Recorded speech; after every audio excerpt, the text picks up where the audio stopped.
बस खिच तू गए यार, बहुत औखी गल है। ये थोड़ा कम कर तो हर शे महंगा है कम नहीं है की करे किधर जावे। बहुत ही अके पे मैं कल रक्शे ਨੂੰ ਅੱਗ ਲਾਉਣ ਲੱਗਾ ਸੀ यकीन मनो। अस्सलाम वालेकुम दोस्तों, आप देख रहे हैं हमारा यूट्यूब चैनल और आज हम निकले हैं आवाम के अंदर। आज हम जानेंगे जो पाकिस्तान में बढ़ती हुई महंगाई है इसके क्या असरात हैं, पाकिस्तान की सियासत का क्या फ्यूचर नज़र आ रहा है और पाकिस्तान के जो हालात हैं इनको कैसे ठीक किया जा सकता है, इस पर हम आवाम का ख्याल जानते हैं कि आवाम की इस पर क्या राय है। अस्सलाम वालेकुम जी। सलाम ਕੀ ਹਾਲ ਹੈ? ਠੀਕ ਹੋ? ਅੱਲਾ ਦੀ ਰਹਿਮਤਾਂ ਜੀ। ਕੀ ਨਾਮ ਤੁਹਾਡਾ? ਸ਼ਫਾਕਤ ਅਲੀ। ਅੱਛਾ, ਇਹ ਰੇੜੀ ਤੁਸੀਂ ਲਗਾਈ ਏ ਇੰਨੀ ਮਹਿੰਗਾਈ ਦੇ ਵਿੱਚ, ਤੁਸੀਂ ਮਤਲਬ ਇੰਨੀ ਸੂਰਤ ਹਾਲ ਖਰਾਬ ਹੈ, ਗੁਜ਼ਾਰਾ ਵਗੈਰਾ ਹੋ ਜਾਂਦਾ? ਬਹੁਤ ਔਖਾ ਹੋ ਰਿਹਾ, ਗੁਜ਼ਾਰਾ ਹੈ ਹੀ ਨਹੀਂ। ਕਿੰਨੇ ਕੁ ਮਤਲਬ ਦਿਹਾੜੀ ਕਿੰਨੇ ਕੁ ਪੈਸੇ ਕਮਾ ਲੈਂਦੇ ਇੱਕ ਦਿਨ? 1000 ਰੁਪਇਆ ਸੇਲ ਆ ਸਾਰੀ ਦਿਹਾੜੀ ਦੀ। 1000 ਰੁਪਏ ਸੇਲ? ਹਾਂਜੀ। ਕਿੱਦਾਂ ਗੁਜ਼ਾਰਾ ਕਰ ਰਹੇ ਹੋ? ਮਤਲਬ ਹਰ ਚੀਜ਼ ਇੰਨੀ ਮਹਿੰਗੀ ਹੋ ਗਈ ਹੈ। ਜਿਹੜੀ ਰਾਤ ਹੈ ਜਿਹੜੀ ਉਹੀ ਖਾਦੀ ਪੀਤੀ ਜਾਣੀ, ਰੇੜੀ ਕੋਈ ਤੁਹਾਡੇ ਸਾਹਮਣੇ ਹੀ ਆ, ਖਾਲੀ ਹੋਈ ਪਈ ਹੈ। ਤੁਸੀਂ ਇਹਦੇ ਬਾਰੇ ਕੋਈ ਹਕੂਮਤ ਨੂੰ ਅਪੀਲ ਕਰਨਾ ਚਾਹੋਗੇ? ਅਸੀਂ ਕੀ ਕਰਨਾ, ਸਾਡਾ ਵਾਸ ਹੀ ਨਹੀਂ ਚੱਲਦਾ ਹੁਕੂਮਤ ਅੱਗੇ। ਨਹੀਂ, ਕੋਈ ਮਤਲਬ ਤੁਹਾਡੀ ਰਾਏ ਹੋਵੇ ਕਿ ਯਾਰ ਇਹ ਇਦਾਂ ਹੋਣਾ ਚਾਹੀਦਾ? ਇਹ ਚੀਜ਼ ਅਸੀਂ ਹਰ ਚੀਜ਼ ਮਜ਼ਦੂਰ ਨੂੰ ਸਸਤੀ ਕੰਮ ਹੋਣਾ ਚਾਹੀਦਾ, ਕੋਈ ਇਹ ਤੱਕ ਹੋਇਆ ਹੀ ਕੋਈ ਨਹੀਂ। ਇਹ ਜਣਾ ਆਣਾ ਉਹਨੇ ਵੱਧ ਤੋਂ ਵੱਧ ਹੀ ਆਣਾ ਹੈ। ਅਸਲਾਮ ਵਾਲੇਕੁਮ। वालेकुम अस्सलाम। ਕੀ ਹਾਲ ਚਾਲ? ਠੀਕ ਹੋ? अल्हम्दुलिल्लाह ठीक ठाक। ਅੱਛਾ, ਮੈਨੂੰ ਦੱਸੋ, ਪੈਟਰੋਲ ਮਤਲਬ ਨਹੀਂ ਮਿਲ ਰਿਹਾ ਇਸ ਟਾਈਮ, ਥੋੜਾ ਮਿਲ ਰਿਹਾ ਵਾ, ਤੇ ਤੁਸੀਂ ਇਸ ਬਾਰੇ ਕੀ ਰਾਏ ਦਿਓਗੇ ਹਕੂਮਤ ਨੂੰ? ਸਖਤ ਜ਼ਲੀਲ ਹੋਏ ਪਏ ਆ। ਠੀਕ ਆ, ਜਿਹੜੇ ਵੀ ਪੰਪ ਤੇ ਜਾਂਦੇ ਆ 100-150 ਤੋਂ ਵੱਧ ਤੇਲ ਹੀ ਨਹੀਂ ਪਾਉਂਦੇ, ਸਾਡੀ ਦਿਹਾੜੀ ਨਹੀਂ ਲੱਗਦੀ ਆ। ਠੀਕ ਆ, ਇਸ ਗੰਦੀ ਹਕੂਮਤ ਤੋਂ ਸਾਡੀ ਜਾਨ ਛਡਾਓ ਜਿੱਦਾਂ ਵੀ ਛਡਾਈ ਜਾਂਦੀ ਆ। ਅਸੀਂ ਬਹੁਤ ਆਵਾਜ਼ਾਰ ਆ, ਬਹੁਤ ਹੀ ਅੱਕੇ ਪਏ ਆ। ਮੈਂ ਕੱਲ ਰਕਸ਼ੇ ਨੂੰ ਅੱਗ ਲਾਉਣ ਲੱਗਾ ਸੀ, ਯਕੀਨ ਮੰਨੋ, ਹੱਸਣ ਵਾਲੀ ਕੋਈ ਗੱਲ ਨਹੀਂ। ਮੈਂ ਰਕਸ਼ੇ ਨੂੰ ਅੱਗ ਲਾਉਣ ਲੱਗਾ ਸੀ, ਜੋ ਤੇਲ ਹੀ ਨਹੀਂ ਲੱਭਣ ਦਿਆ ਹੈਗਾ, ਤੇ ਅਸੀਂ ਕਿਹੜੇ ਪਾਸੇ ਜਾਈਏ, ਕਿੱਧਰ ਨੂੰ ਜਾਈਏ ਦੱਸੋ? ਨਿੱਕੇ ਨਿੱਕੇ ਨਿਆਣੇ ਆ, ਠੀਕ ਆ, ਉਹਨਾਂ ਨੂੰ ਖਵਾਈਏ ਜਾਂ ਤੇਲ ਲੱਭੀਏ ਜਾਂ ਆਪ ਖਾਈਏ, ਕੀ ਕਰੀਏ ਦੱਸੋ ਸਾਨੂੰ? ਅਸੀਂ ਬਹੁਤ ਅੱਕੇ ਪਏ ਆ, ਇਸ ਗੰਦੀ ਹਕੂਮਤ ਤੋਂ ਸਾਡੀ ਜਾਨ ਛਡਾਓ। अस्सलाम वालेकुम। वालेकुम अस्सलाम। क्या हाल है? ठीक है? खैर जनाब। क्या नाम है आपका? शफकत अली। अच्छा, इधर आप होटल पे काम करते हैं? जी हाँ।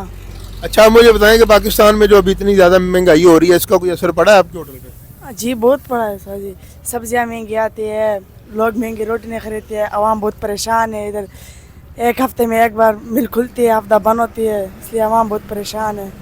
अच्छा, अभी आप इधर काम क्या वेटर है या खाना शाना बनाते हैं या रोटियां लगाते हैं? हम शाम गरम करते हैं बाहर, शाम बनाता होगा इधर से। रोटियां भी बनाते हैं? हाँ जी, काम है इतना नहीं, उस्ताद नहीं है। आवाम सब घर गया, आवाम सब परेशान है। मुल्क हालात को तो आपको पता है क्या हालात चल रहा है, इतना महंगाई है। असल में फैक्ट्री बंद है ना, फैक्ट्रियों वाले लोग इधर खाना शाना खाने आते हैं और उसके बंद होने की वजह से अभी इधर लोग नहीं। कारोबार सब डाउन है हर जगह। अस्सलाम वालेकुम जी। वालेकुम सलाम जी। की हाल चाल? ठीक हो? शुक्र अल्लाह। की नाम ਤੁਹਾਡਾ? नसीर अहमद। ਬਸ਼ੀਰ ਅਹਿਮਦ। ਅੱਛਾ, ਇੱਥੇ ਜੁੱਤੀਆਂ ਵਗੈਰਾ ਗੰਢਦੇ ਹੋਏ ਸਮਾਨ ਲਗਾਇਆ ਤੁਸੀਂ? हाँ जी। ਅੱਛਾ, ਮੈਨੂੰ ਦੱਸੋ ਕਿ ਇੰਨੀ ਮਹਿੰਗਾਈ ਦੇ ਵਿੱਚ ਗੁਜ਼ਾਰਾ ਤੁਹਾਡਾ ਹੋ ਜਾਂਦਾ? बस खिच तू गए यार, बहुत औखी गल है। ਔਖੀ ਗੱਲ ਹੈ।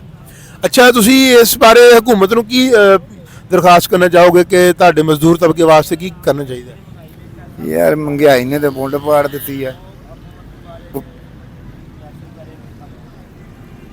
ਅੱਗਿਓਂ ਭਾਂਚ ਚੀਜ਼ ਕਿਸੇ ਨੂੰ ਹੱਥ ਨਹੀਂ ਲੱਗਦਾ, ਕੀ ਕਰੀਏ? ਜਿਹਨੂੰ ਦੇ ਲਓ ਕੋਈ ਕਹਿੰਦਾ ਆ ਕਰ ਲਾ, ਬਹੁਤ ਕੰਮ ਔਖਾ ਹੁਣ, ਔਖਾ ਹੋਇਆ ਕੰਮ? ਬਹੁਤ ਔਖਾ ਹੋਇਆ ਭਾਜੀ। अस्सलाम वालेकुम। वालेकुम सलाम। क्या हाल है? ठीक है? अल्हम्दुलिल्लाह खैर। क्या नाम है आपका? मोहम्मद दाऊद। अच्छा, क्या जॉब करते हैं, कोई काम करते हैं? यार काम करते हैं, खूब महंगाई ज़्यादा है, की करें। अच्छा, ये जो पाकिस्तान में ये इस वक्त इतनी ज़्यादा महंगाई है, इस पे आप क्या कहना चाहेंगे? यार ये सब महंगाई है, हम ये कहते हैं यार ये थोड़ा कम कर तो हर शे महंगा है कम नहीं है की करे किधर जावे।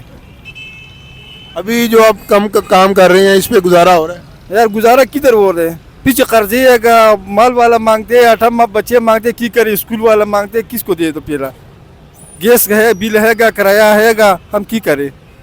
हम खुद मजबूर है।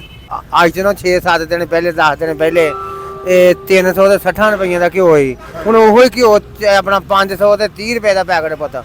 ਜਿਹੜੀ ਗੈਸ 100 ਰੁਪਈਆ ਕਿਲੋ ਮਗਰ ਵੱਧ ਗਈ ਆ, 50 ਰੁਪਏ ਆਪਣਾ ਕਿਲੋ ਮਗਰ ਬੇਟਾ ਮੈਦਾ ਵੱਧ ਗਿਆ। ਇਹਦੇ ਮਤਲਬ ਵੀ ਪੈਸੇ ਲੋਕਾਂ ਦੇ ਹੱਥਾਂ 'ਚ ਫੜੇ ਆ ਤੇ ਸਮਾਨ ਲੱਭ ਨਹੀਂ ਰਿਹਾ ਬੇਟਾ ਕੋਈ ਵੀ। ਪਾਕਿਸਤਾਨ ਦੀ ਜਿਹੜੀ ਮੌਜੂਦਾ ਮਹਿੰਗਾਈ ਜਿਹੜੀ ਆ ਚੱਲ ਰਹੀ ਹੈ, ਮਤਲਬ ਨਾ ਪੈਟਰੋਲ ਮਿਲ ਰਿਹਾ ਹੈ, ਨਾ ਕੋਈ ਆਟਾ ਸ਼ਾਟਾ, ਸਾਰਾ ਕੁਝ ਬੰਦ ਹੈ, ਮਿਲਣਾ ਛਿਲਣਾ ਬੰਦ ਹੈ। ਇਹਦੇ ਬਾਰੇ ਤੁਹਾਡੀ ਕੀ ਰਾਏ, ਕੀ ਕਹੋਗੇ ਹਕੂਮਤ ਨੂੰ ਇਸ ਬਾਰੇ?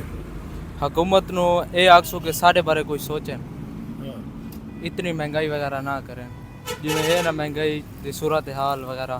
एक दिन चलती है, हफ्ता बंद रहती है और बहुत हालात खराब हैं इस फैक्ट्री के। ਅੱਛਾ ਮਿਲ ਦੇ ਵਿੱਚ ਕਿੰਨੇ ਮਜ਼ਦੂਰ ਕੰਮ ਕਰ ਰਹੇ ਨੇ ਇਸ ਟਾਈਮ? 700। 700?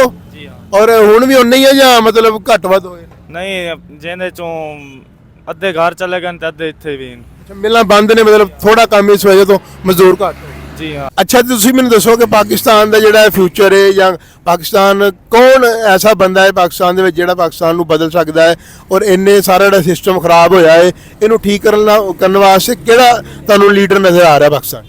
ਸਰ ਸਾਨੂੰ ਲੀਡਰ ਇਮਰਾਨ ਖਾਨ ਹੀ ਨਜ਼ਰ ਆ ਰਿਹਾ ਹੈ ਕਿਉਂਕਿ ਉਹ ਕਰਪਟ ਤਰੀਨ ਨਹੀਂ।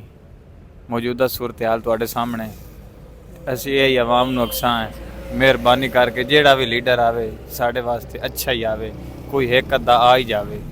ਜਿਹੜੀ ਮਹਿੰਗਾਈ ਦੀ ਸੂਰਤ ਹਾਲ ਹੋਈ ਹੋਈ ਹੈ, ਗਰੀਬ ਬੰਦਾ ਕਿੱਧਰ ਜਾਵੇ? 800 ਦੀ ਮਜ਼ਦੂਰੀ ਕਰਦਾ, 300 ਦਾ ਲੀਟਰ ਤੇਲ ਹੋ ਗਿਆ, 1 ਕਿਲੋ ਘੀ ਜਿਹੜਾ 600 ਦਾ ਪੈਕਟ ਹੋ ਗਿਆ। ਹੁਣ ਉਹ ਗਰੀਬ ਬੰਦਾ ਕਿੱਥੇ ਜਾਵੇ?